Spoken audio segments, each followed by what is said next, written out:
So it's pretty challenging to build all of Tamriel. Obviously, we look at Skyrim. Obviously, we look at Oblivion and Morrowind. It's really the most recent game, the recent three. And it's really just finding a style where we can bring all three together and unify it. The games came out over a period of 20 years, and so there's tons of lore and tons of stories. And Morrowind is one of those kind of weirder places that's actually described in lore as more of an alien landscape. Morrowind was, it's kind of the land of giant mushrooms and, a lot of that kind of stuff. So we'd still need to incorporate those things into it. For me, when I played Morrowind, that was just, an eye-opening experience as far as game development is concerned. I love that game. Specifically, one of the areas that I was really excited to go back to was the Daedric temples. What we've done with the Daedric temple is really nice, and they look really cool. So with Cyrodiil, we start with height map. So the most important thing for the art team is to understand that we have to support the game design. The game has to be fun, it has to be playable. You can recognize specific locations in Cyrodiil that you would have encountered in Oblivion. There's going to be some differences though because of the time period difference, but also because we didn't want to create a world where people had to traverse huge mountain ranges to get to where they needed to go. We have to allow players to access keeps and caves and resources and all that stuff. But with that said, our artists actually go into Oblivion. When they're working on an area, they have that game up as reference. So we are as true to it as we can. The later games, Skyrim and Oblivion, I think Oblivion was treated more realistically.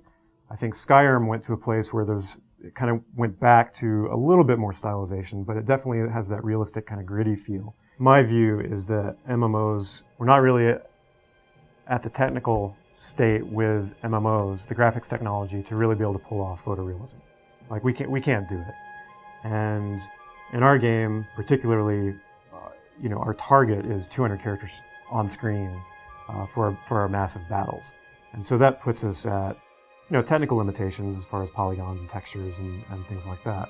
So there's no way we're going to get, photorealism.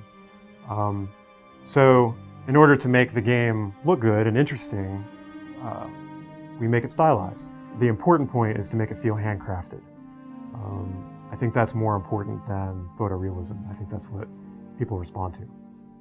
So we're incorporating some of those, fantasy elements, the giant mushrooms and Morrowind, but we're also putting in that gritty feel and the textures. So every building has a weathered kind of grime look. The armor is, it's not all shiny and pristine. It's gritty and weathered as well.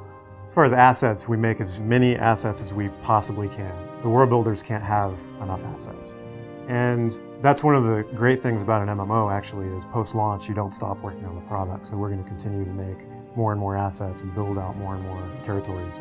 The world builders are going in, they're taking assets, everything is hand-placed, there's no procedural construction. So a lot of MMOs, a lot of games use procedural methodologies to lay stuff down quickly, and we're not doing that. Our artists go in and hand paint down all of the grass, place every tree by hand. And that's where we get that unique look and feel for every environment. We certainly have to reuse some houses and reuse some structures, but when we build out an architecture set, for example, we won't use every building in that set in every place. Our goal, first and foremost, is to create handcrafted environments. I think that's what the Elder Scrolls games are really known for, particularly in the later games, is that handcrafted look and feel, and we're no exception.